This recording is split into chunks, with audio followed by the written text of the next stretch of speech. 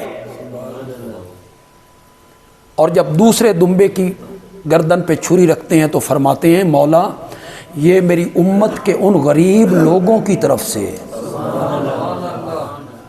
جو قربانی کرنے کی طاقت نہیں رکھتے۔ ایسا مشفق اور شفیق پیغمبر اللہ نے کسی امت کو عطا نہیں کی۔ ایک تو یہ نعمت ہو گئی، دوسری نعمت ہے اللہ نے قرآن جیسی کتاب دی۔ کسی امت کو ایسی کتاب نہیں ملی جو ساری آسمانی کتابوں پر بھی مہیمن ہے، نگران۔ ایسی کتاب اللہ نے ہمیں دی جو مخلوق نہیں ہے، اللہ کی صفت ہے۔ چلو اس نو چھوڑو، یہ تھوڑے سمجھن دی گل نہیں۔ قرآن واحد چیز ہے جو مخلوق نہیں، ہر چیز مخلوق ہے، بنائی گئی ہے، حادث ہے۔ اللہ نے بنائے، سورج بن گیا، چاند بن گئی، زمین، انسان، جن، فرشتے، حتیٰ کہ عرش الہی بھی مخلوق ہے۔ صرف قرآن ہے جو مخلوق نہیں ہے، اللہ کی صفت ہے۔ یہ کلام اللہ ہے، کلام اللہ، اس میں اللہ بولتا ہے۔ کیسی کتاب ہے؟ اللہ گفتگو کرتا ہے لوگوں سے، یا ایھا الذین آمنوا اتقوا اللہ، اے ایمان والو اللہ سے ڈرو۔ اے اللہ کہندے نال گلاں کرن لگا ہویا، ہم سے باتیں کر رہا ہے اللہ۔ یا ایھا الذین آمنوا کتب علیکم الصیام، اے ایمان والو تم پر روزے فرض کیے گئے۔ یا ایھا الناس اعبدوا ربکم، اے لوگو اپنے رب کی۔ یہ اللہ کس سے باتیں کر رہا ہے؟ ہم سے باتیں کر رہا ہے۔ تو قرآن میں اللہ بولتا ہے اور اللہ باتیں کرتا ہے، تو یہ اللہ کی صفت ہے۔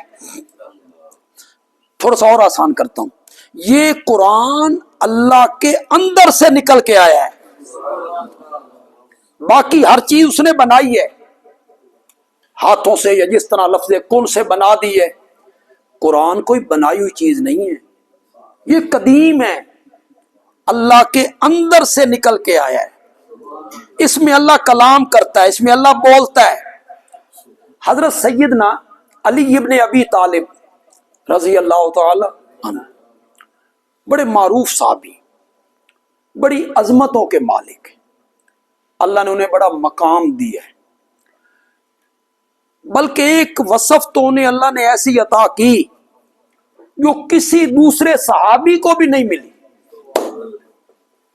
نہ حضرت سیدنا صدیق اکبر کو، نہ حضرت عمر فاروق کو، نہ عثمان ذو النورین کو، نہ حضرت طلحہ کو، نہ حضرت زبیر کو، کسی کو بھی وہ خوبی اور شرف نہیں ملا جو رب نے حضرت سیدنا علی ابن ابی طالب کو بخشا کہ ان کی پرورش نبوت کی گود میں ہوئی تھی۔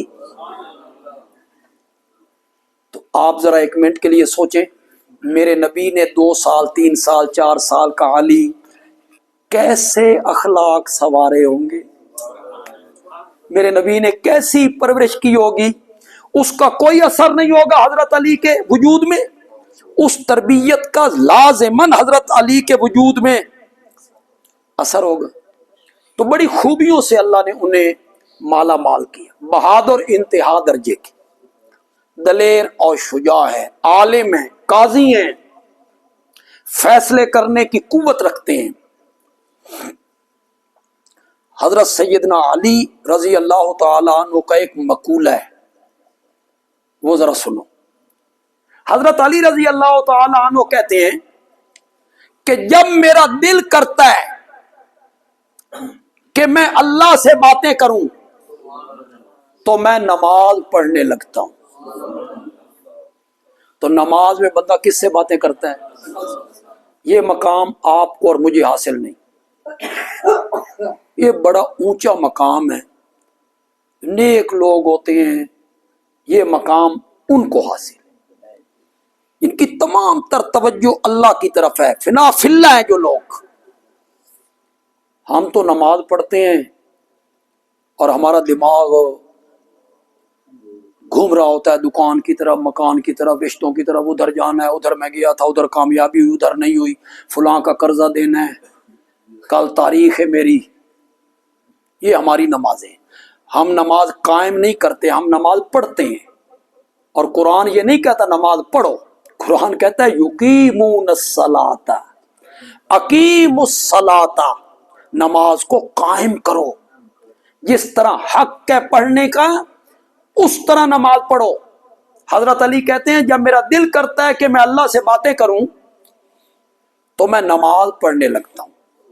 نماز میں نمازی اللہ سے باتیں کرتا ہے، ذرا پڑھو میرے ساتھ، سبحانک اللہم وبحمدک وتبارک اسمک وتعالی جدک ولا الہ غیرک ایاک نعبد وایاک۔ کیا میں نے پاک ہے تو، یہ کا کیا میں نے، کا کیا میں نے، تو پاک ہے تو اے اللہ، اپنی خوبیوں کے ساتھ، برکت والا نام ہے تیرا، بلند شان ہے تیری، تیرے سوا الہ اور معبود کوئی نہیں، ہم تیری ہی عبادت کرتے ہیں اور ہم تجھ ہی سے۔ یہ کا تو اے نمازی کس نال گلاں کرن لگ گئے؟ اللہ کرے ہمیں یہ مقام مل جائے کہ ہم نماز اس طرح پڑھیں کہ ہم اللہ سے کیا کر رہے ہیں؟ باتیں کر رہے ہیں۔ نماز نری عاجزی کا نام ہے، تواضع، انکساری، نری عاجزی۔ کیوں جی؟ کسی کے سامنے یوں ہاتھ باندھ کے کھڑے ہو جانا آسان ہے؟ یوں ہاتھ باندھ کے عاجزی ہے۔ پھر جب نمازی کو اس پر بھی مزہ نہیں نہ آیا، بھئی عاجزی دا حق ادا نہیں ہویا، تو وہ رکوع میں جھک گئے۔ کسی کے سامنے یوں جھکنا آسان ہے؟ آسان ہے؟ بڑا مشکل ہے۔ پھر اسے اس میں بھی مزہ نہیں آیا، پھر اس نے اپنا سر اللہ کے قدموں میں رکھ دیا۔ جب بندہ سجدہ کرتا ہے تو بندہ اللہ کے قدموں میں سجدہ کرتا ہے۔ وہ کبھی تصور بندہ لائے نا. میں نے کہا نا کہ ہمیں یہ چیز حاصل نہیں ہے، اللہ کرے آ جائے، تو وہ اللہ کے قدموں میں اپنا سر رکھ کے سبحان ربی العالی، سبحان ربی العالی، پھر اللہ اس نمازی کے ماتھے پہ اپنا دست قدرت رکھتے ہیں، اسے اللہ اٹھاتا ہے. لیکن اسے سجدے میں اتنا مزہ آیا یہ دوبارہ اللہ کے قدموں میں جھک گئی. تو یہ میری عاجزی تواضع ہی تواضع ہے. ہاتھ باندھنا ہے، کھڑے ہونا ہے عاجزی، رکوع کرنا ہے عاجزی، اور سجدہ کرنا ہے. امیر شریعت سید عطا اللہ شاہ بخاری رحمۃ اللہ علیہ کہیں تقریر کر رہے تھے تو شاہ جی نے یہی بات بیان کی، نماز میری عاجزی ہے، ہاتھ باندھ کے کھڑا ہو گیا عاجزی ہے، رکوع میں چلا گیا عاجزی ہے. پھر جب وہ سجدے میں گیا تو شاہ جی نے یہ بات کی. ایک 8 سال کا بچہ سامنے بیٹھا تھا، اس کا شاہ جی وت عاجزی دیاں تا حدیں ہی مک گئی ہوں کہ. تو شاہ جی نے اس بچے کو اٹھایا اور بڑی دیر تک یہ جملہ کہتے رہے، عاجزی دیاں تے حدیں ہی مک گئی. ویسے یہ پیشانی اللہ کے سوا کسی اور کے سامنے جھکانا انسانیت کی تذلیل ہے. انسان کو زیب نہیں دیتا کہ یہ پیشانی اللہ کے سوا کسی اور کے سامنے جھکائے. اس پیشانی کو جھکنا چاہیے صرف کس کے آگے جھکنا چاہیے.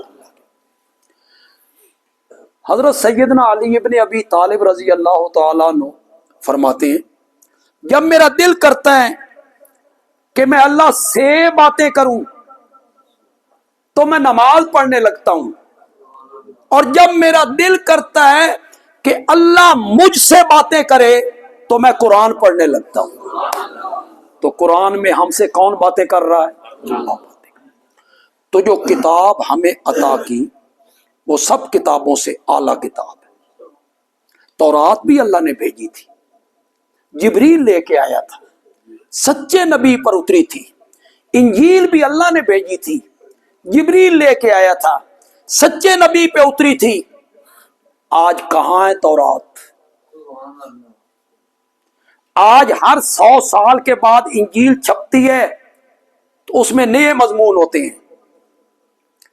جس زبان میں تورات اتری تھی، جو آپ میں پڑھے لکھے لوگ ہیں، جس زبان میں تورات اتری تھی آج دنیا کے کسی کونے میں وہ زبان بولی نہیں جاتی. چلو ختم ہو گئی گا، وہ زبان ہی نہیں جس زبان میں تورات اتری تھی. انجیل بدل گئی، یحرفون الکلم عن مواضع، ان کے علماء نے کلام کو اپنی جگہ سے پھیرا، اس میں رد و بدل کیا، تغیر و تبدل کیا، کٹ وٹ کی، اپنے مطلب دیاں شیاں داخل کیتیاں تے جیڑیاں اپنے خلاف سن انہوں نے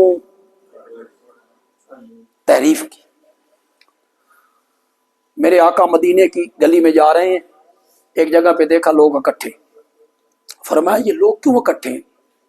یا رسول اللہ یہ ایک یہودی عالم کا گھر ہے، اس کا ایک بیٹا ہے، اس کا آخری وقت ہے، فوت ہونے لگا ہے، تو رشتہ دار برادری کے لوگ اکٹھے ہیں اس جان کنی کے عالم میں، اس مشکل کی گھڑی میں.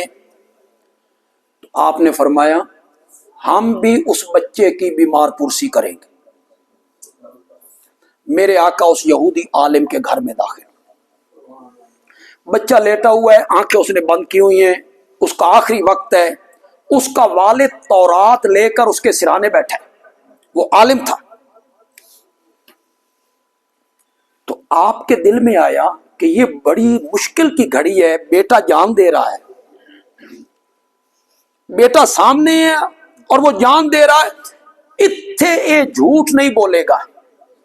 یہ جو عالم ہے نا یہاں جھوٹ نہیں بولے گا. آپ نے فرمایا یہ بتا، یہ تورات جو تیرے ہاتھ میں اس میں میری شان، میرا وصف، میرا نام، میرے اوصاف موجود نہیں؟ میری خوشخبریاں، میری بشارتیں، میری پیشن گوئیاں اس تورات میں نہیں ہیں؟ اس عالم نے کہا لا، آپ کے بارے میں کچھ نہیں۔ مرنے والا جو بچہ تھا اس نے آنکھیں کھولی، آنکھیں کھول کے کہتا ہے یا رسول اللہ، میرا باپ جھوٹ بولتا ہے، تورات کے تو ہر صفحے میں تیرا ہی تذکرہ ہے۔ آپ نے فرمایا جانتے ہو تو مانتے کیوں نہیں ہو؟ اس بچے نے کہا پڑھائیے کلمہ۔